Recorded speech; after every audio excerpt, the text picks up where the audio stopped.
সে হয়তো বলছিল, দোস্ত হুজুরের কথাগুলো ভাল লাগছে রে, নারী নামাজ পড়ব রে। আরে দূর বেটা, বেটা দাঁত ফালাই তুমি বেটা, পাগল কোথাকার বেটা।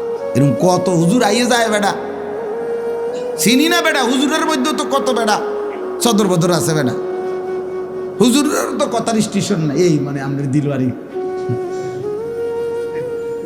তোমার দিলওয়ারি শেষ করে, তোমার হিম্মত, তোমার মনোবল, তোমার একটু এগিয়ে আসার প্রেরণা এই বন্ধু নামের এই বেঈমান, বন্ধু নামের এই শয়তান শেষ করে দিল।